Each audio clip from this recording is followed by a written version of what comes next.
Good morning everyone.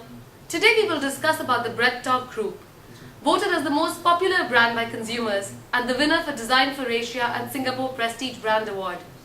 It is presently one of the most recognized food chains in Singapore and is highly visible due to its choice of retail locations. Here is the brief background about the company. 面包可以与你对话，面包是有生命的。我们取了一个名字叫 BreadTalk。 BreadTalk, a brand that communicates with customers, a brand that reflects life. BreadTalk speaks of success from all over the globe. BreadTalk Group started out with the maiden BreadTalk outlet in Bugis Junction in 2000 and attracted long queues with signature floss buns. 我记得开店的时候，我太太丽玲跟我们前面的一个总经理都在现场当店长、当收银员、当服务生。那我们第一天做出来才100多块，100-200块，甚至到300块，甚至到1000块，甚至到2000块。到最高的时候，我们这个小店竟然一个月可以做200千新币哦。那我们觉得整个团队很震撼，这么小的店会有这么高的评价。所以那时候我们就为 BreadTalk 计划，我们3年内要做上市。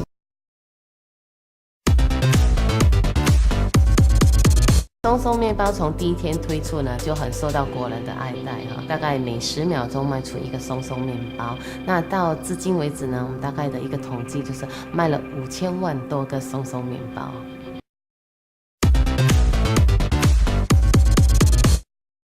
A trendsetter in the industry, and with a portfolio of 7 brands under the umbrella, BreadTalk Group has established over 500 branches worldwide.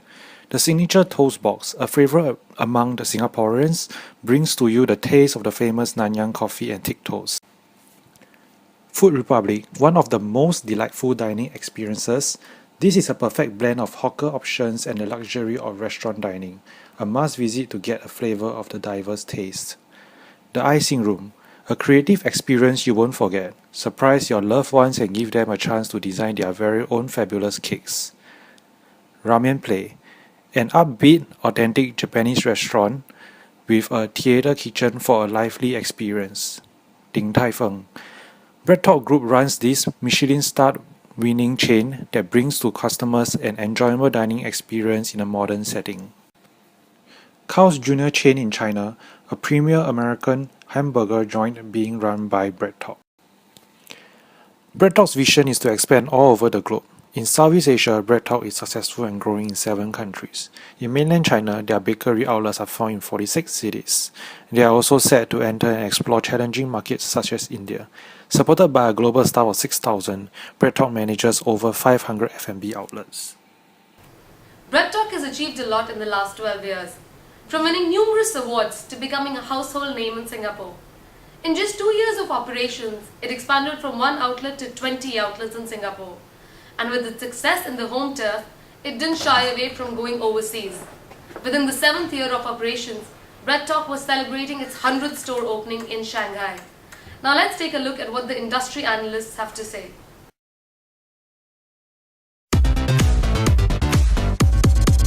In just 10 years' time, BreadTalk has transformed from Singapore's local bakery into Asia's leading food and beverage group, covering 8 brands. Its success is not a miracle and is imitated. There are some core competencies behind its success. The first to mention is its innovation. It has been sticking to its vision to be the trend-setting lifestyle brand. It has not only been innovative on the ingredients and the taste of the food it provides, it has also taken bold strides in introducing new food culture with revolutionary changes. But as for its fellow competitors like the Four Leaves, the Food Conjunction and the Crystal Jade, they're just the faster followers in this market.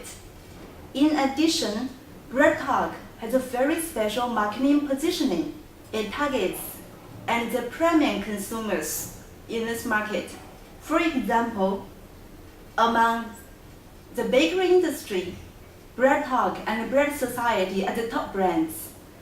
Among all the ramen restaurants, Ramen Play the top choice, even for the food courts, though the target customers are the mass. The Food Republic is the premium brand among all the food courts.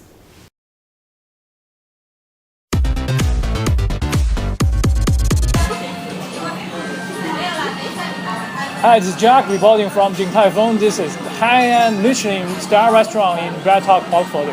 It's lunchtime and the place is absolutely buzzing. You can find every table here will order xiaolongbao, a very famous Chinese snack. People here are crazy for its juicy filling and intoxicating sense. Today I ordered xiaolongbao, fried rice, and chicken noodle. All of them are just fantastic. If you haven't tried them, you are missing out. Mind you, the bill here will be $20 to $30. Anyway, excuse me while I'm getting back to lunch. Let me have a look how it tastes. Really awesome.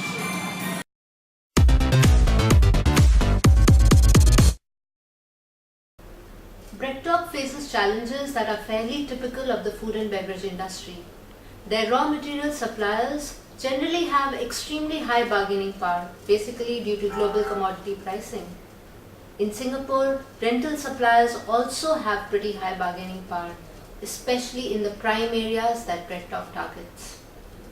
With respect to competition, there is a highly fragmented industry, so there's intense competition across all sectors. In Singapore, threat of new entrants is quite low due to the saturated nature of the market. However, competition is high because of lack of differentiation.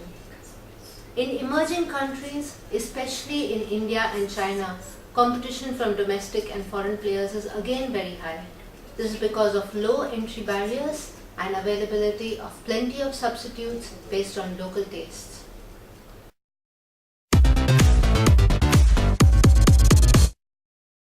Bread Talk's like a really nice place to hang out with your friends when you're bored, but I wouldn't come here every day because it's a little expensive.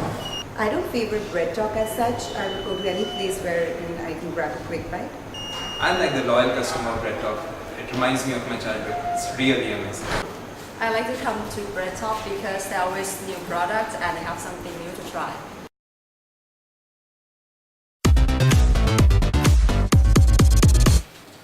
The Bread Talk stock is currently trading at 0.76 Singapore dollars, which takes it to a market cap of 212 million.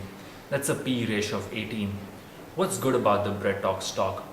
The revenues, net profit and cash flow have been growing year on year for the last 5 years. The ROE comes in at a healthy 15.25%, although that's a slight drop from 3 years ago. Very importantly, Bread Talk has a strong cash position of $87 million, which means it can go into further expansion or acquisitions. What's not so good about their finances? The return on assets is extremely low at 3.6%. Also, Bread Talk has been taking a lot of debt of late, which has taken its current ratio down to less than 1. Finally, the net profit has been getting eroded and is currently only about 2.75%.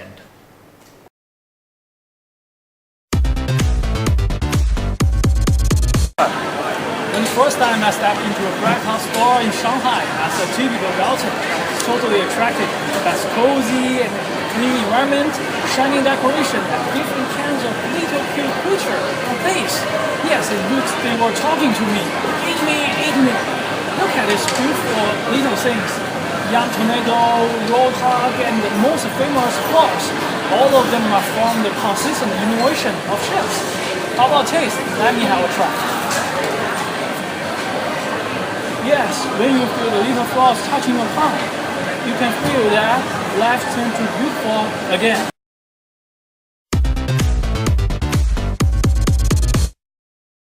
Things do look good on the surface, but underneath there always are some problems brewing.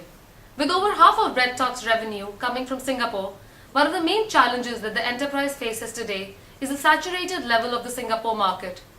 The number of providers here is growing at a much more rapid pace than what domestic demand requires. Another challenge as Bread Talk tries to go global is competing against established local brands in these new markets, which already have access to a good supplier network and cheap labor. Along with expansion come additional dilemmas. Since a large part of the business is outsourced to franchisees, quality control and brand image become of penultimate importance.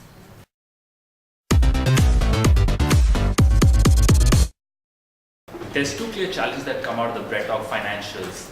Firstly, their rental, labor, and raw material costs have been going up year on year. Secondly, two brands, Carl's Jr. as well as Ramen Plate, have been making losses for the last 2 years.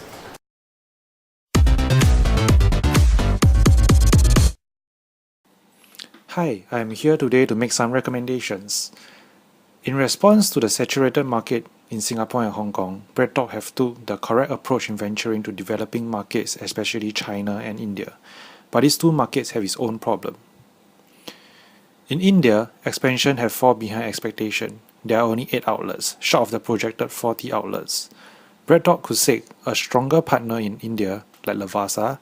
Taking full ownership is not advisable, given the limited knowledge they have of the market. In China, expansion is at an exponential rate, but they face competition from Taiwan and Japanese bakeries, which BreadTalk originate their ideas from. Efforts have to be made to design and cater products specific and unique to the targeted customers to increase same-store sales. Now we look at the second recommendation. In terms of the conflict between quality control and business expansion, BreadTalk could take a break from brand expansion and focus on depth of existing brands. Underperforming brands like Carl's Jr. could be retained for another few years to understand management from a franchisee's perspective in China. Ramen Play could also be retained for ramen eating culture to hit China.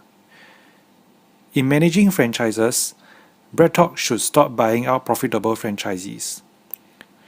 Allow the business to grow and maintain a long-term and sustainable relationship. Now, let's invite Ankit to give some inputs as well. Considering the rising competition prices in the market, it has become very important for BreadTalk to continuously innovate its business. Let's look at the concept of healthy foods. As per a recent Euromonitor report, customers are willing to pay an additional 10 to 15% premium for healthy foods. Why not BreadTalk tap this opportunity and differentiate itself from the competitors, especially the independent food resellers, who find it very difficult to source raw materials.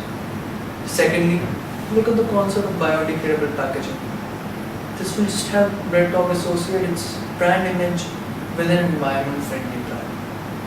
Thirdly, why not BreadTalk come up with a cafe sort of a concept?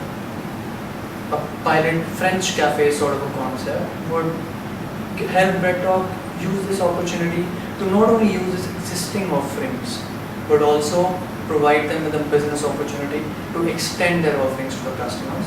And BreadTalk can use this to further distinguish itself from the existing bakery business.